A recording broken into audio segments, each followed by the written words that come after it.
예, 먼저 간증 듣겠습니다. 우리는 세상에서 좋아 보이는 것들을 원함으로 갖는다. 현실에서 그 원함이 충족되지 않으면 좌절이 일어나게 되고 삶은 부정적인 방향으로 가게 된다.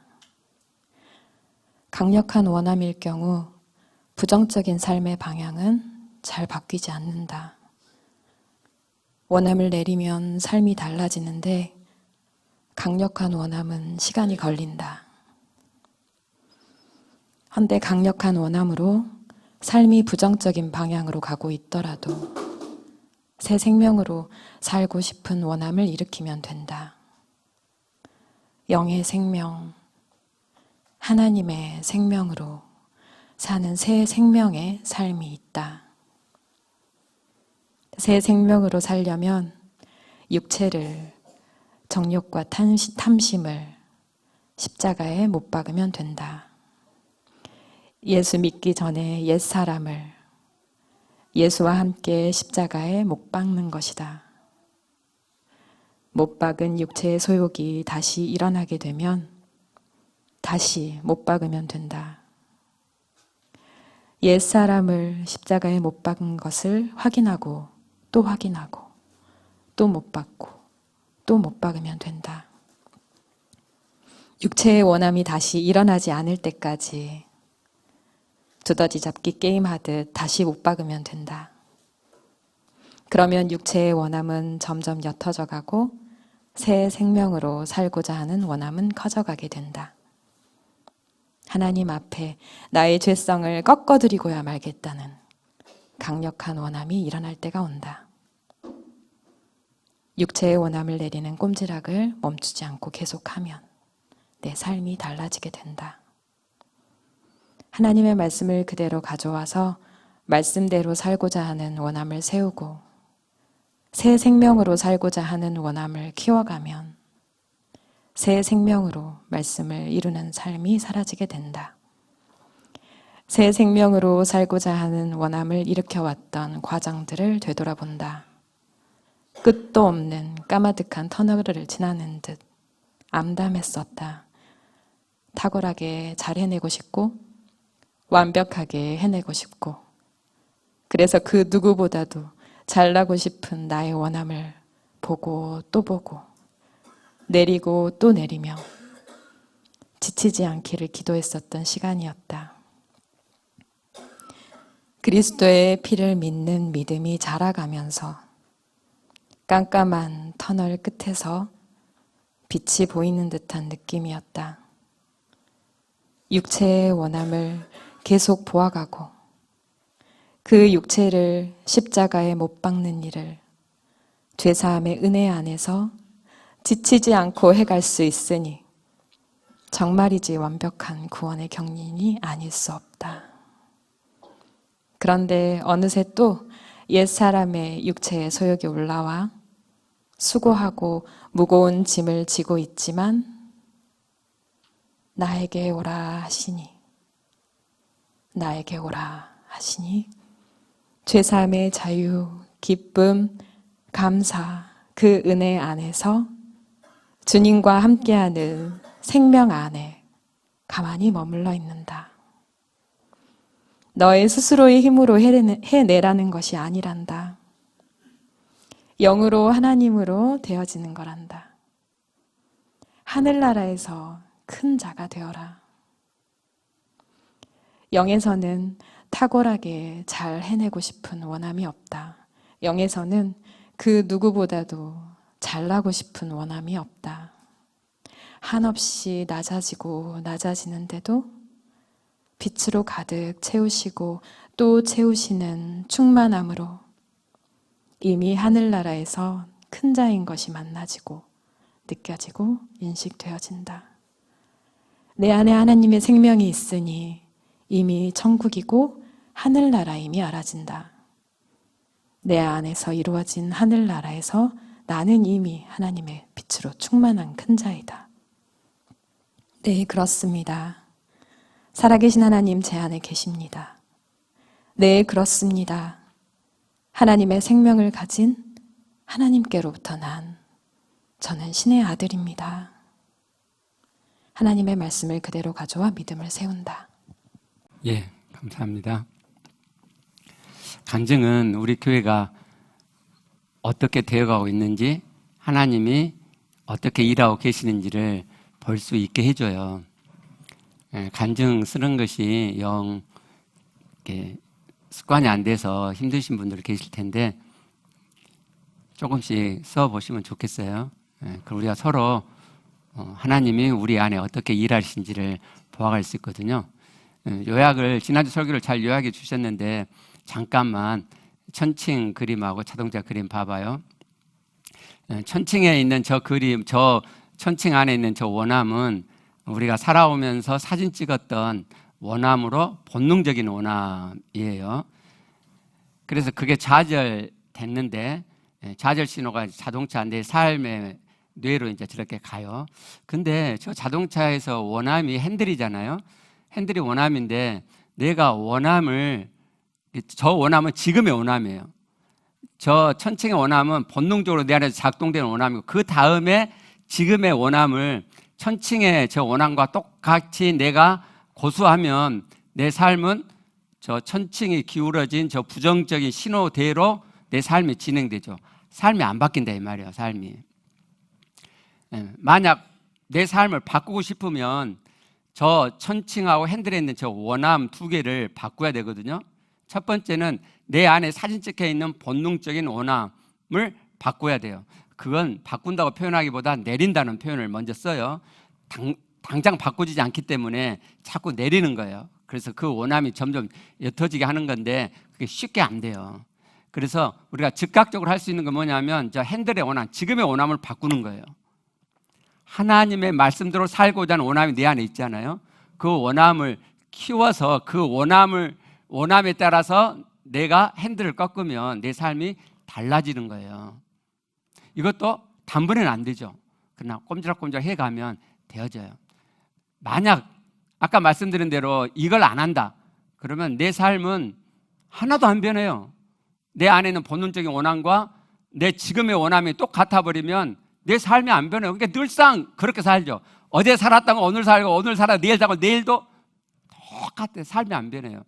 그래서 하나님께서는 네 옛 사람을 십자가에 못 박아라. 그리고 그것을 지켜가라. 네가 진짜 새로 살고 싶으면, 죄로 살고 싶지 않으면 네가 못 박았던 그 네 마음의 결정을 지켜가거라. 그것도 잘 안 되죠.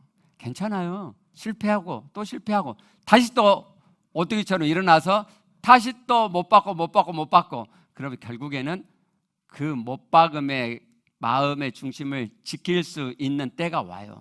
성령께서 그렇게 되게 도와주세요. 지치지 마시고 포기하지 않으시면.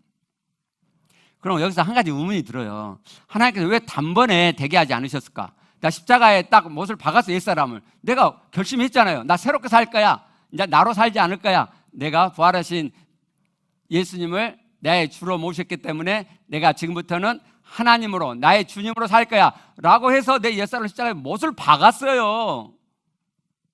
아니 그렇게 한번 내가 마음을 굳게 먹고 하나님께 결심을 말씀드렸으면 하나님이 오 그래 너 결심했구나. 그럼 너 지금부터 네 옛사람은 이제 끝이야.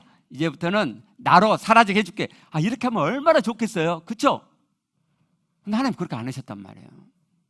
왜 하나님께서 그렇게 안 하셨을까요? 왜 단번에 되어지게 안 하셨을까요? 성경 전체를 흐르는 굉장히 중요한 진리고 원리예요. 하나님께서는요 내 마음의 진정성을 원하세요. 단번으로가 아니라 그 단번이 진짜로 되어지기를 원해요. 그래서 과정을 두신 거예요. 과정을. 내가 옛사람 못 박았어요. 근데 내가 또 내 안에 옛사람이 일어나서 나로 또 살아요. 그때 내가 이게 너무 좋다. 옛사람 너무 좋다. 세상으로 사는 건 너무 재밌고 좋다. 그래서 그렇게 살아요. 그럼 하나님 뭐라고 하시죠? 너 봐. 너 아직 진짜 아니잖아. 그러신단 말이에요. 그래서 하나님이 기다리시죠. 다시 네 중심을 세워봐. 그래서 우리가 다시 나 하나님으로 사는 게 내 진짜 내 중심이지. 다시 중심을 세우고 일구고 또 하나님으로 살아가요. 마찬가지. 그러면 두 번째, 그러면 하나님 이제 됐다 하고 영원히 그렇게 되게 해주시지 않는단 말이에요. 아직도 내 믿음이 진짜 배기가 아니기 때문에 하나님이 기다리시죠. 그래서 또 나로 살아요. 이 수많은 내 아직 덜 된 믿음이 드러나고 그 과정 속에서 하나님은 기다리시는 거죠. 네가 진짜면 네 중심을 일궈. 그렇게 하나님은 우리의 진짜 중심이 세워지기를 기다리시는 거예요. 여러분 해보시면 그렇게 중심을 처음에 일굴 때는 하나도 별로 내 믿음이 커진 것 같지 않아요. 그런데 어느 정도 이게 쌓인단 말이에요. 쌓이면요 내가 알아요. 하나님 안에서 하나님을 향한 내 중심, 옛사람을 살고 싶지 않고 하나님으로만 살고 싶은 내 중심이 진짜 있구나. 그렇게 딱 잡힐 만큼 내 안에 선명해질 때가 와요. 그때 내 옛사람이 점점 퇴색되어지고 하나님으로 사는 새 삶이, 새 생명의 삶이 선명하게, 현저하게 되어지기 시작해요. 그때까지 지치지 마세요. 그리고 조금만, 그래도 그게 뭐 한 20%, 뭐 15%, 뭐 그 정도밖에 안 되거든요. 여전히 실패가 많죠. 더해 가시면요 50대 51대가 와요. 그리고 51대 49일대가 와요. 이거 만만하네. 이제 내가 옛사람으로 안 살고 하나님으로 막 사라지겠네. 그때가 온다니까요. 운동장이 기울어질 때가 와요. 우리 교회도 지금 전체적으로 운동장이 기울어지고 있어요. 느끼신 분은 느끼시겠지만 그때가 와요. 여러분한테도. 그 전까지 포기하지 마세요. 하나님께서 여러분의 중심을 기다리고 계시니까 중심 일구는 꼼지락을 계속 해가시기를 바라요. 자, 그 다음 말씀 보면요. 자, 제가 언제부턴가 우리 교회 지체 분들께 감사하는 마음하고 미안한 마음이 막 들기 시작했어요. 감사한 마음은 이렇게 부족한 사람을 이렇게 담임 목사로 이렇게 인정하고 말씀을 들어주시는 여러분이 너무 고맙고, 미안한 것은 제가 부족함이 많이 있었는데 그 부족함에 여러분이 상처도 받고 피해도 보시고 그랬음에도 그죠? 그런 면에 대해서 제가 미안한 마음이 있어요. 하나님께서 제게 참을 추구하고 온전을 추구하는 좋은 마음을 주셨어요. 근데 그게 부족했단 말이죠. 그래서 사단에게 제가 휘둘려 가지고 완벽하지 못한 것을 막 안 해버리고 이런 부족들이 막 있었단 말이에요. 그랬는데 이제 하나님께서 그 참을 추구하고 온전을 추구하는 그 마음을 드디어 하나님의 구원의 경륜을 온전히 깨우치는 지점으로 인도해 주셨어요. 그래서 지금은 여러분에게 그것을 제가 전달해 드릴 수 있고 여러분이 그렇게 되게 도와드릴 수 있어요. 그래서 여러분이 모르겠어요. 저희 교회 지금 남아 계시는 분들은 저에게 상처가 다 아무르셨는지 어땠는지 침이 좀 마르면 이렇게 발음이 잘 안 돼요. 모르시겠는데 혹시 여러분 마음에 조금 어려움이 있고 저에 대한 어떤 불만이 남아있다 하더라도 하나님의 구원의 경륜 전하는 것을 이제 받으시고 여러분의 구원을 이루어 가셨으면 좋겠어요. 하나님의 구원의 경륜 이룰 수 있게 됐다니까요. 그래서 여러분이 혹시 어떤 그런 개인적인 감정 때문에 교회 출석하긴 하지만은 하나님의 이 전달되어지는 하나님의 구원의 경륜을 경히 여기지 않을까 제가 걱정돼서 말씀드리는 거고요. 여러분 모두가 다 하나님의 구원을 이루셨으면 좋겠어요. 그게 이 땅에서 천국돼서 하는 거니까 여러분 한번 그렇게 되어져 보세요. 얼마나 좋은지. 아니 말씀 그대로라니까요. 말씀 그대로예요. 그대로 천국 되어 살게 되는 거예요. 하나님의 오리지널 디자인 그대로 살게 되는 거예요. 그러시면 좋겠고요. 예수 믿음 하나님 신앙은 이렇게 예배를 드린다든지 아니면 뭐 교회 신앙 활동을 한다든지 아니면 뭐 성경 읽고 기도하고 그런다든지 그런 게 아니죠. 하나님 만나서 내 안에 모시고 그 하나님 만나고 만남으로 하나님으로 새 마음, 새 영 돼서 내 안에서부터 실제 천국을 맛보고 누리고 이루어가고 그것이 흘러 넘쳐서 내 주변으로 하나님의 생명이 천국이 흘러가는 것, 그래서 내 주변 사람과의 관계에서 천국이 이루어져 가는 것, 그게 하나님의 구원의 경륜이죠. 그게 하나님 닮아가는 거룩한 백성이 되는 거고, 그런 거룩한 하나님의 닮은 거룩한 자가 되어서 내 주변에 있는 이들에게 하나님을 보여주는 자가 되는 거죠. 그게 제사장 역할을 하는 것이 되죠. 그래서 제가 생각이 됐어요. 그동안 이렇게 설교를 잘 들으시고 반복적으로 이렇게 들으시고 그러신 분들은 모임에 참석하지 않으셔도 충분히 이 구원을 들으신 대로 이루어 가실 수 있는데 혹시 그러지 않으신 분이 계실 수도 있잖아요.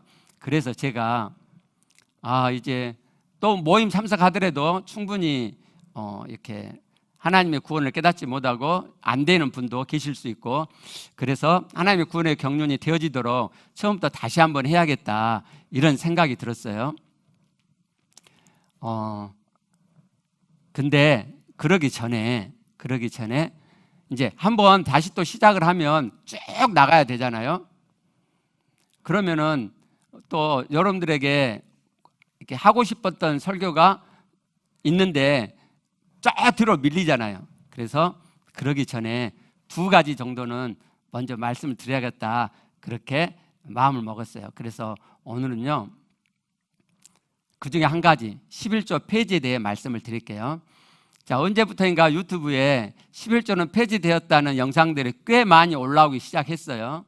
근데 그것들이 한쪽으로 치우쳐 있는 면이 많이 있기 때문에 저는 우리 성도들이 지체들이 이 영상을 보면 어쩌나 걱정이 많았어요.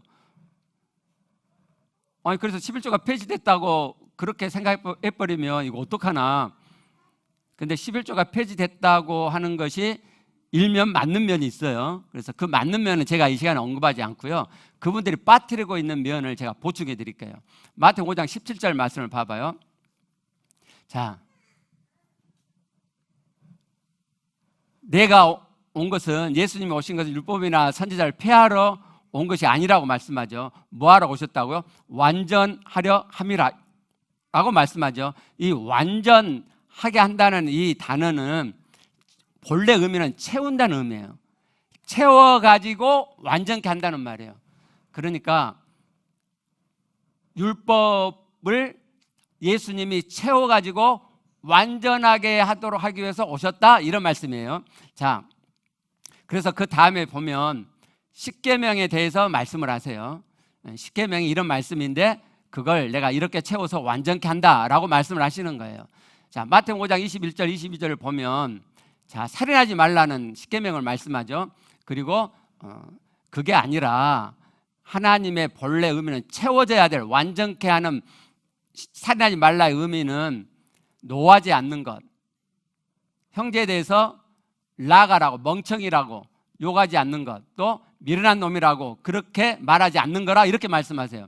무슨 말씀이냐면 사람을 직접 죽이는 것만이 살인이 아니라, 야, 이 멍청한 놈아, 막 화를 내고 해가지고 그 사람 마음에 상처를 준 것도 그 사람 마음을 살인하는 거다 이렇게 말씀하시는 거예요. 무슨 의미냐면 전에도 한번 말씀드렸는데 정말 살인하지 말라는 이 말씀을 마음으로 받고 살인하지 않는 이 삶을 살고자 하게 되면 하나님의 의도는 형제에 대해서 욕하고 미련하고 멍청하다고 하는 말을 하면은 저 사람 마음이 상처받고 그러면 저 사람은 마음으로 죽이는 거구나 하는 것을 깨닫는 데까지 이르게 돼 있다 이 말이죠. 이게 하나님의 본래 의도인데 유대인들이 그렇게 하지 않았다 이 말이에요. 예수님께서 이 본래 하나님의 의도를 지금 채워서 완전한 하나님의 율법으로 말씀하고 계시는 거예요. 그러니까 우리는 십계명에 대해서 구약 율법에서 이거 하나를 알 수 있죠. 아, 구약 율법은 최소의 법이구나. 최소의 법이라면 최소의. 예수님은요, 최대의 법으로 그것을 채워서 끌어올리셨죠. 완전케 하셨어요. 이렇게 말씀을 드리면 어떤 분들은 율법에는 제사와 같이 완전히 폐지된 법이 있고 십계명처럼 우리가 계속 받아 유지해야 될 말씀이 있다. 그렇죠? 그렇거든요. 지금 제사 안 드리잖아요. 그런 것처럼 11조는 제사처럼 완전히 폐지된 법이다 라고 말할 수도 있어요. 성경에 그런 근거가 어디 있는지 저는 전혀 모르겠는데 정말 그런지 한번 성경을 통해서 확인해 보게요. 자, 조금 전에 봤던 말씀 그 뒤에 6장 19절 말씀을 보면 너희의 보물을 땅에 쌓아두지 말라고 말씀하시죠. 그리고 24절로 가보시면 너희가 하나님과 재물을 겸하여 섬기지 못한다고 말씀하세요. 19절의 보물이 재물로 여기서 명백히 표현되고 있죠. 디모데전서 6장 10절을 봐봐요. 돈을 사랑하며 일만하게 뿌리가 되나니 이것을 탐내는 자들은 미혹을 받아 믿음에서 떠난다고 말씀하죠. 예. 돈을 사랑함이 일만하게 뿌리가 돼요. 조금 전에 봤던 마태복음 6장에서 보물, 재물이 이 디모데전서에서 돈으로 명백하게 딱 집어갖고 말씀을 하죠. 그게 일만하게 뿌리가 되고 그 돈을 탐내게 되면 미혹을 받아서 믿음에서 떠나요. 그래서 헌금은 11조는 돈 이야기가 아니고 믿음 이야기가 되는 거예요. 믿음 이야기가. 요한에서 2장 15절 말씀을 보면 이 세상이나 세상에 있는 것들을 사랑하지 말라. 누구든지 세상을 사랑하면 아버지의 사랑이 그 사람 안에 있지 아니한다고 말씀하죠. 돈을 하나님 아버지의 사랑함으로 가져오고 있어요. 세상 안에 있는 것들 중에 대표적인 게 재물, 돈이잖아요. 돈을 사랑하는 것은 그 사람 안에 하나님 아버지를 사랑함이 없어서라고 돈 사랑함과 하나님 아버지의 사랑으로 연결지어서 말씀하죠. 그래서 헌금은요, 믿음 이야기일 뿐만 아니라 사랑 이야기예요. 사랑 이야기. 마태복음 22장 37절 38절을 보시면 내 마음을 다하고 목숨을 다하고 처음만 내 마음이 있는데 그 뒤에도 다 내가 있어요. 너의 마음을 다하고 너의 목숨을 다하고 너의 뜻을 다하여 주 하나님을 사랑하라 라고 말씀하셨죠. 예수 믿는 건, 하나님 신앙은 사랑 이야기, 사랑 문제예요. 사랑. 어떤 종교 행위가 아니라니까요. 하나님을 만나서 하나님과 사랑의 관계 속에 들어가는 거예요. 우리가 이렇게 예배드리고 헌금하고 봉사하고 성경 읽고 기도하고 찬양하고 하는 이 모든 것 다 하나님 사랑하면서 나오는 거죠. 그리고 하나님을 사랑함으로 하는 거죠. 사랑으로 하는 거예요. 사랑으로. 사랑 없이 하는 것은 그냥 종교 행위일 뿐이죠.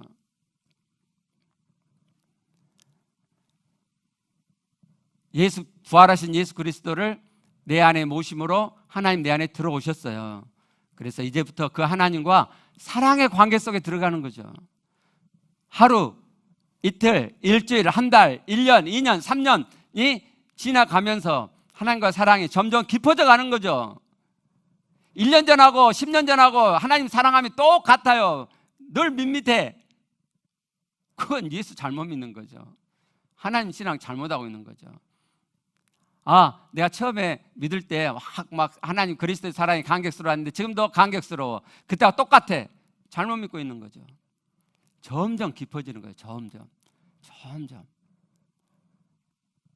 형언할 수 없을 만큼 그리스도의 사랑이, 하나님 아버지의 사랑이 우리 안에 폭발쳐 오르게 되는 거예요. 그 사랑 때문에 신앙의 행위를 하는 거예요. 신앙 행위를. 헌금도 마찬가지죠. 내 마음에 하나님 사랑함이 많이 있으면 하나님 앞에서의 신앙 행위를 많이 하는 거고, 적게 있으면 적게 하는 거죠. 마음을 다하여 목숨을 다하여 뜻을 다하여, 이 말씀에 돈을 넣어봐요. 너의 돈을 다하여 주 너의 하나님을 사랑하라라고 말씀하는 거죠. 이렇게 말씀드리면 아 그래 재산 다 팔아서 내라 이 말이냐? 그런 게 아니고요. 그런 게 아니고 헌금은 11조는 사랑 이야기다 이 말이에요. 사랑 이야기. 여러분 하나님은요 우리에게 돈 많이 내라고 하지 않으세요. 하나님은요 얼마나 우리 형편을 잘 헤아리신지 몰라요. 자, 레위기 5장을 보면 속죄 제사가 나오거든요. 속죄 제사가 얼마나 중요해요. 그렇죠? 거기를 쭉 보시면요. 띄워주세요. 쭉 보시면 이제 어린 양이나 아니면은 염소로 속죄 제사 드리라 그러거든요. 네 형편이 거기에 미치지 못하냐? 그러면 비둘기, 산비둘기, 집비둘기로 드려. 피가 얼마나 나올지 모르겠는데 드려. 근데 놀라운 말씀 11절.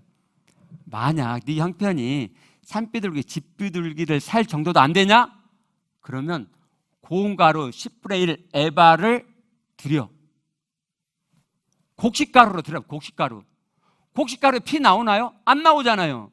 속죄 제사를 드리는데 네 형편이 안 되면 피가 없는 곡식가루로 드리래요. 있을 수 없는 일이에요. 이렇게 하시는 것은 속죄가 하나님의 은혜 때문에 되는 거예요. 피 때문에 되는 게 아니고 언제 한번 또 말씀드릴 텐데 은혜로 되는 은혜로. 그래서 이렇게 말씀하시는 거예요. 근데 보세요. 귀약이면 피로 드리라고 하셔야죠. 근데 비둘기도 안 돼? 그런 말이야. 그냥 고운 가루 가지고 와. 그래서 속죄 받아. 이렇게 말씀하시는 거잖아요.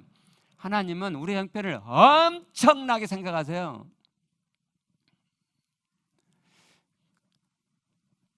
그래서 하나님께서요 10분의 1을 말씀하신 것이에요. 레위기 17장 30절 봐봐요.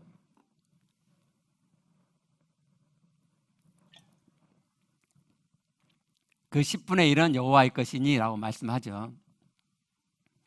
10분의 1은 여호와의 것이라고 하나님이 말씀을 하세요. 왜 그렇죠? 지금까지 말씀을 쭉 봤어요. 하나님이 돈에 고프셔가지고요.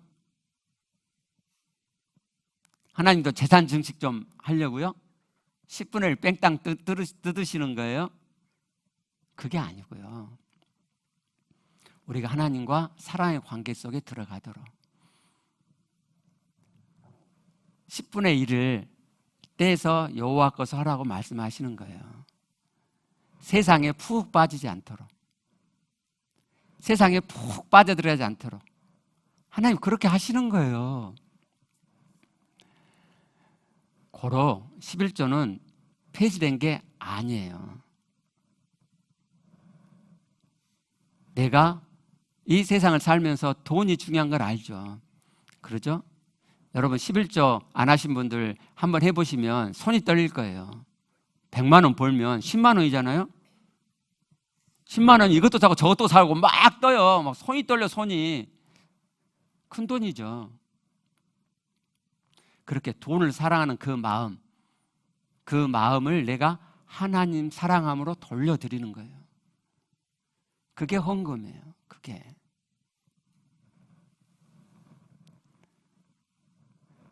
(11조) 하나님께 드리면 하나님께서 잡수시나요? 천국 계좌에다 우리가 송금하나요? 아니잖아요. 구약 보면요 11조를 내면 그게 누구한테 갔어요? 성막 성전에 봉사하는 레인들한테 갔어요. 지금도 그러잖아요. 여러분 하나님께 헌금하면 우리가 하나님께 송금해 드려요? 아니잖아요. 교회 운영하는 데 쓰잖아요. 제 생활비 여러분들이 주시는 거잖아요. 그죠? 교회 운영하는 데 써요. 저는 정말 우리 교회 지책에 너무 감사해요. 우리가 은행에서 많은 돈을 빌리게 됐는데 이자가 많잖아요. 그때 우리 교회 재정으로는 그 이자가 감당이 안 됐어요. 제가 그랬잖아요. 은행 그 이자를 못 갚게 되면 제 생활비 줄여서 맞추겠다고 제가 그랬잖아요. 지금까지 한 번도 제 생활비 못 받아본 적 없어요. 감사하죠. 여러분들이 헌금 안 하셨던 분들이 헌금을 더 하시고 그러셨다는 거 아니에요. 네. 그리고 이제 가끔 그때 이제 우리 지체들이 교회에 돈을 빌려주신 분들이 계시거든요. 네. 그분들이 이제 필요할 때가 있잖아요. 그럼 가끔 빌려준 돈 이렇게 돌려달라고 요청할 때가 있어요. 지금까지 그거 못 해드린 적이 한 번도 없어요. 신기하게 한 번도 없어요.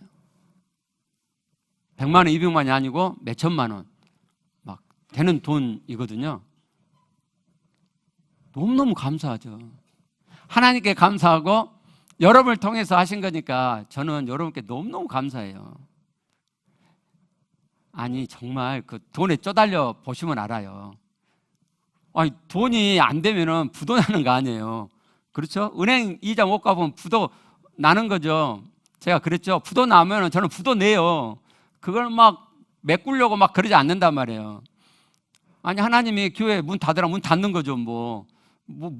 그게 그렇잖아요. 아둥바둥 막 사업을 일으킨 것처럼 그래야 할 게 아니죠.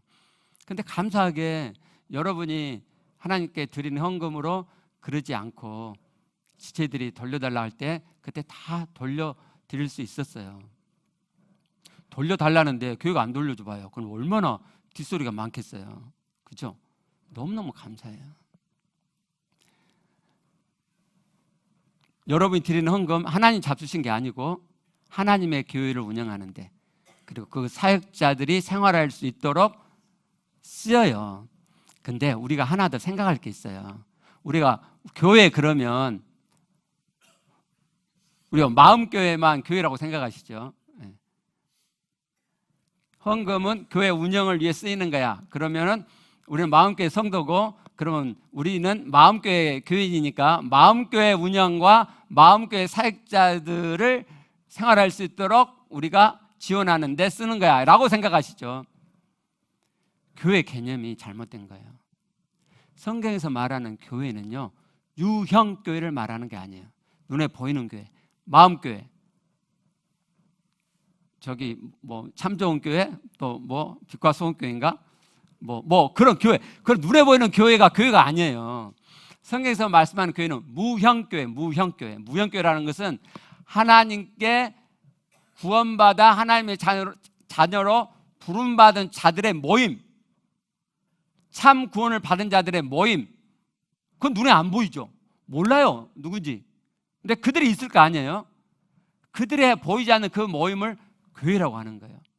그래서 교회에서 우리가 헌금을 쓸 때 우리 교회 성도만이 아니라 우리 교회 사역자들만이 아니라 우리 교회를 떠나서 밖에 있는 사역자들, 그래서 선교헌금도 우리가 하는 거예요. 우리 교회 사역자가 아니지만 하나님의 복음을 위해서 수고하기 때문에 그들을 우리가 지원하고 돕는 거죠. 그죠?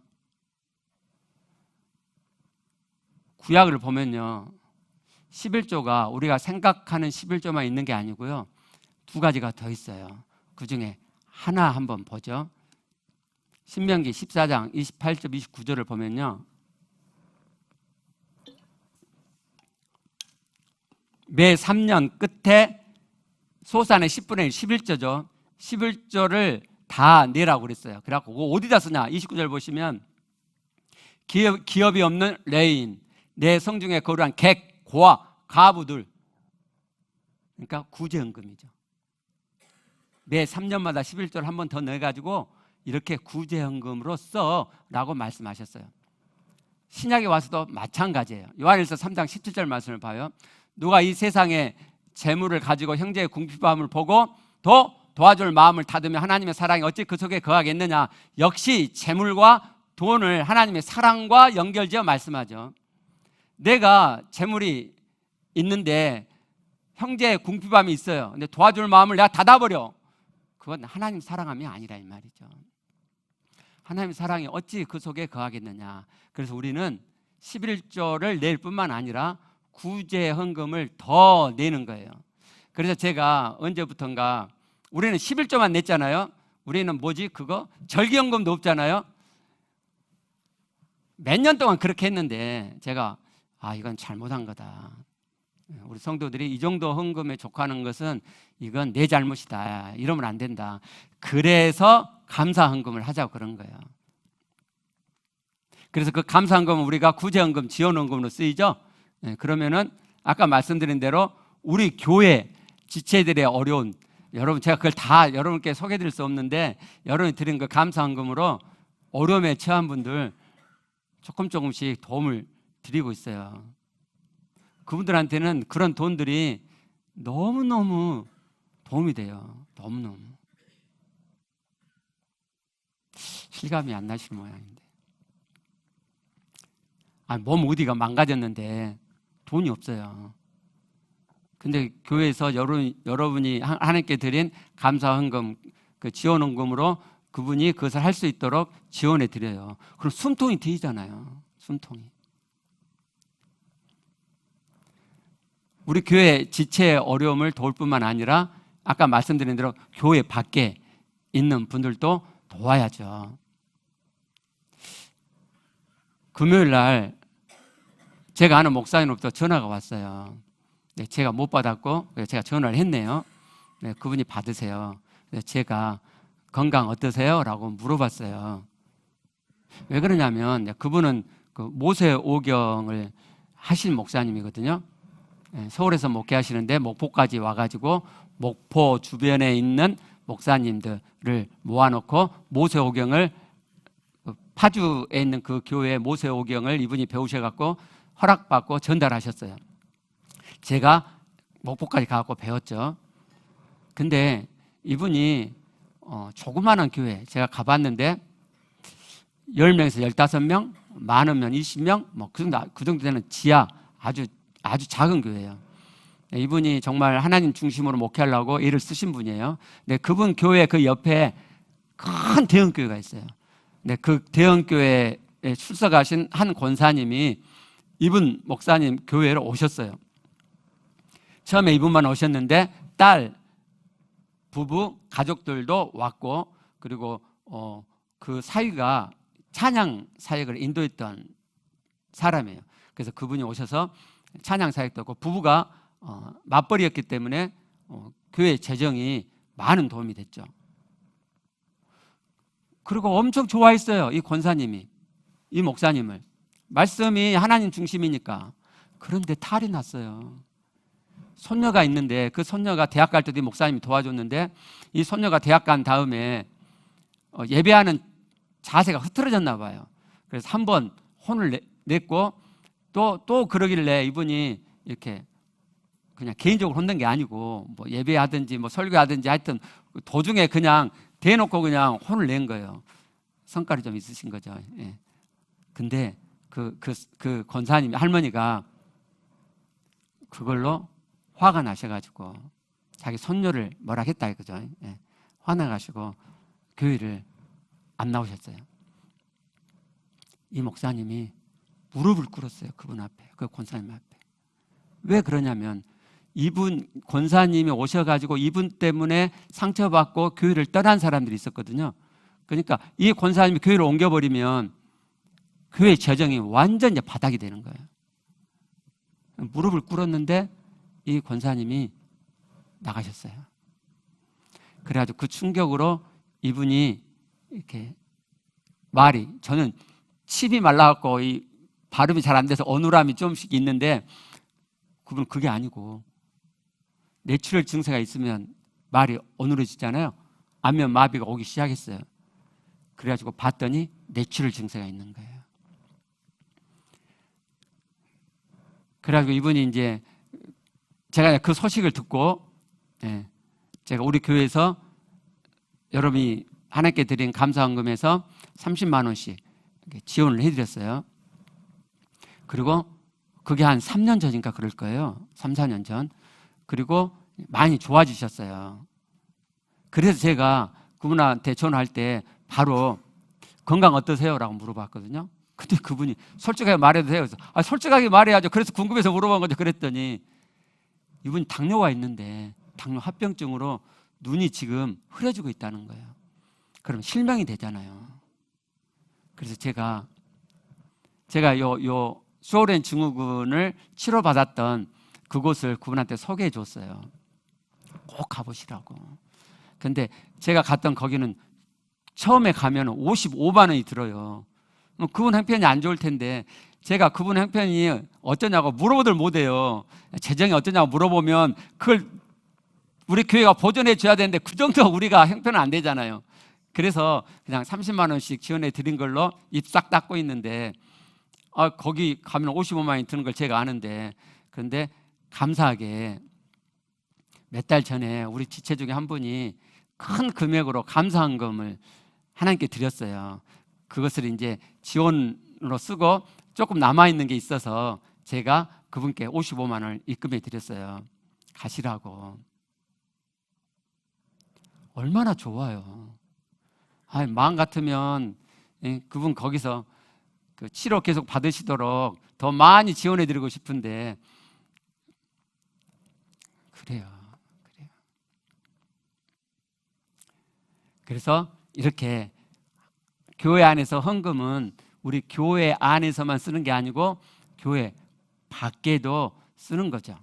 그러면 정말 하나님이 기뻐하시는 일들이 벌어져요.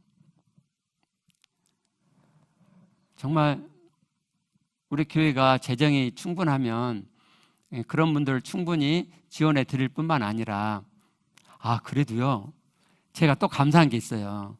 우리 교회가 지금까지 선교 헌금을 중단한 경우가 거의 없어요. 거의 없고 교회가 어려워도 선교 헌금을 그대로 보낼 수 있어서 너무너무 감사해요. 이제 그 한 분 제가 이제 그 선교 헌금 20만 원씩 했는데 중단한 경우가 있는데, 이제 그분은 저에게 하나님 안에 하나의 진리를 두 개로 나눠서 우리에게 말씀하셨다는 것을 전달해 준 분이거든요. 그래서 그분한테 그분이 정말 하나님 중심이 있어요. 그런데 그 교회를 하지 않으세요. 하나님 말씀대로 전하다가 성도들이 다 나가갖고 없어요. 그래서 당신이 막 이렇게 그 일하시면서 가족 부양하고 그렇게 사시는데, 그래서 20만 원씩 이렇게 해드렸어요. 근데 이제 우리 이 감사헌금이 점점 마르니까 이제 그분 지원을 못 해드렸는데 좀 아쉽죠. 그런 것이 아쉽고요. 그리고 우리가 구제헌금에 대해서 한 가지 생각을 달리할 게 뭐냐면, 교회가 자꾸 밖에 구제를 막 생각해요. 밖에 구제를. 근데 사실 그게 아니고요. 교회가 구제를 할 때는 그 교회 안에 있는 지체들이 먹고 사는데 힘들지 않도록 하는 것이 1순위예요. 1순위. 먹고 사는데 힘들지 않게. 먹고 사는데. 여러분이 이 다음에 언제 구약을 쭉 이렇게 한번 말씀드릴 때가 올 텐데, 사람이 먹고 사는데 어려움이 없도록 하는 것이 그게 인권이에요. 그게. 그리고 성경은 그 인권을 이야기해요. 인권을. 그래서 조금 전에 보셨잖아요. 객고와 과부 3년마다 한 번씩 11조 해가지고 배불리 먹게 해라. 그것만이 아니고 어제 한번 제가 몇 달 전에 보여드린 것처럼 너희들 추수할 때 귀퉁이 있는 거 추수하지 마. 하다가 나란히 떨어져 죽지 마. 왜요? 객이나 고아들이 와서 먹도록. 그 남은 것은 짐승이 와서 먹도록. 하나님은 굉장히 인간미가 있으세요. 사람들이 이 땅에서 기본적으로 먹고 살아가는데 지장이 없게 하는데 지대한 관심이 있어요. 지대한. 그래서 우리 교회가 그렇게 되면 좋겠어요. 지금은 엄두를 못 내는데 조금 너무 힘들 때 조금씩만 숨통 트이게 도움을 드릴 뿐인데, 우리 재정이 풍성해진다면 정말 그 일을 하고 싶고요. 그리고 이제 한 가지만 더 말씀드리면, 이제 우리 교회가 다음 세대를 키워야 되잖아요. 다음 세대를 키워야 되는데, 그러면 우리 다음 세대들에게 사역자들을 준비를 시켜야 되는데, 그러면 사역할 수 있는 일터를 줘야 되잖아요. 우리가 지금 인턴십으로만 하고 있는데, 그러면 그 일터를 정식으로 딱 주게 되면 그 사람들의 생활비를 교회가 책임져 줘야 되죠. 근데 우리 교회가 아직 그런 형편이 안 돼요. 겨우겨우 깐닥깐닥하게 지금 되어가고 있는 거거든요. 자, 마지막으로요. 제가 말이 좀 빠르죠.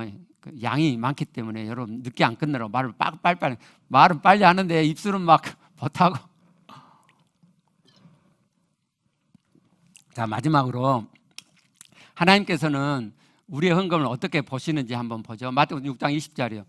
오직 너희를 위하여 보물 하늘에 쌓아두라. 내가 하나님께 드리는 헌금을 하늘에 쌓는 것으로 보시네요. 이 땅을 교회가 쓰는데 그걸 하나님은 하늘에 쌓는 것으로 보셔요.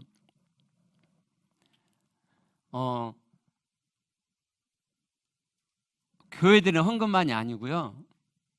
여러분이 여러분 주변에 어려운 이웃들 돕는 것도 하나님은 다 하늘에 쌓는 것으로 보세요. 물론 이제 우리가 구제헌금을 주변에 할 때 교회를 통해서 하면 너무 좋죠. 왜냐하면 직접 하면 자기 이름이 나타나잖아요. 그러니까 교회 지명헌금으로 누구에게 이 헌금을 이렇게 보내주세요라고 해갖고 교회가 그 사람에게 돌려드리는 것이 가장 좋아요. 근데 또 개인적으로 여러분 이렇게 후원하는 재단들 있잖아요. 그것도 다 하늘에 쌓는 거예요. 다. 저도 그 컴펜션 한 사람 지원하고 있고 또 얼마 전에 초록재단이라고 우리나라 어려운 사람들 돕는 재단이 있더라고요. 그게 떠갖고 유튜브 보다가 떠가지고 거기 10,000원씩 많이는 못해요. 그리고 국경 없는 의사회가 자꾸 떠요. 그래서 국경 없는 의사회도 가입하려고 그러는데 시간이 없어서 가입을 못하고 있고요. 거기도 10,000원만 할 거예요. 많이는 못해요. 그런 것들이 다 하늘에 쌓는 것을 하나님 보신다고. 하늘에 하나님께 헌금한 것을 하나님 보신다 이 말. 하나님께 헌금하는 것으로. 헌금에 대해서 우리가 빠뜨리지 않아야 될 중요한 말씀이 있어요. 창세기 4장 4절부터 봐봐요. 자, 아벨이 하나님께 드렸는데요. 제물을 드렸는데 여호와께서는 아벨과 그의 제물을 받으셨어요. 왜 하나님께서 아벨의 제물은 받으시고 가인의 제물은 받지 않으셨느냐? 가인은 곡식으로 해서 그런다 그렇지 않아요. 하나님께 제사 보면 소제가 있어요. 소제, 곡식으로 드리는 소제가 있단 말이에요. 아까 보셨잖아요. 속죄 제물도 고운 가루로 드릴 수 있잖아요. 그런 문제가 아니에요. 문제는 뭐냐면 아벨은 제물을 드릴 때 제물만 드린 게 아니고 자신을 드렸어요. 자신을. 히브리서 11장 4절에 가보면 그래서 하나님께서는 히브리서 기자를 통해서 이걸 뭐라고 말씀하냐면 믿음으로 아벨은 드렸다. 믿음으로. 무슨 말씀이에요? 하나님은 우리가 제물을 드릴 때 돈을 헌금을 드릴 때 그 헌금을 드리는 나를 보신다. 나를. 그래서 나와 그 헌금을 받으시지. 가인은요. 아니 하나님께 제물은 드렸는데 마음은 없는 거죠. 그래서 가인은 하나님께서 그 제물을 받지 않으신 거예요. 아벨은 드렸단 말이에요. 그걸 뭐라 그래요? 믿음으로 드렸다. 믿음으로. 그래서 헌금은 돈 이야기 아니고 믿음 이야기인 거예요. 믿음 이야기. 자, 오늘 말씀을 통해서 보면 이제 여러분이 들으시고 부담되시는 분이 계실까 봐 걱정이 되기도 해요. 그래서 제가 끝마치기 전에 잠깐 말씀을 드릴게요. 11절 의무적으로 드려야 하냐? 아니에요. 11조가 폐지됐느냐? 아니죠. 헌금은 하나님께 대한 사랑의 마음의 표현이에요. 그렇기 때문에 헌금이 폐지된 게 아니에요. 11조와 마찬가지죠. 11조가 최소의 법이었죠. 구약은요 11조를 3가지로 드린다고 했어요. 제가 2가지 말씀드렸죠. 1가지는 생각이 안 나요. 근데 어떤 목사님이 그 3가지를 이렇게 3년에 한 번씩 드리니까 그걸 다 해갖고 퍼센트를 따져봤더니 23.3%가 나온대요. 10분의 1만 드린 게 아니고 매달 23.3%를 드려야 최소의 하나님께 드리는 헌금이 되는 거예요. 최소의. 꼭 그렇게 해야 되느냐? 아니요. 중요한 건 뭐라고요? 마음이라고요. 마음. 마음이라고요. 그런 정도의 형편이 안 되세요? 그러면 11조만 하세요. 그리고 감사헌금으로 구제헌금을 더하세요. 그런 정도 형편이 안 되세요? 그러면 11조만 하세요. 그런 정도 형편도 안 되세요? 그럼 11조 하지 마세요. 빚내 갖고 헌금하는 거 아니에요. 그러지 마세요. 11조 하지 마시고 일정 금액만을 헌금하세요. 그런데 그 정도도 부담이 되고 형편이 안 되세요? 그러면 그냥 한 달에 10,000원만 하세요. 그것도 형편이 안 되세요? 그러면 정말 제가 농담으로 말한 게 아니고 1,000원만 하세요. 1,000원만. 사람이 참 어리석어요.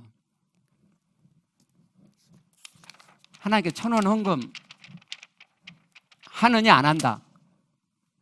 가 아니에요. 하나님은 마음을 보신다니까요.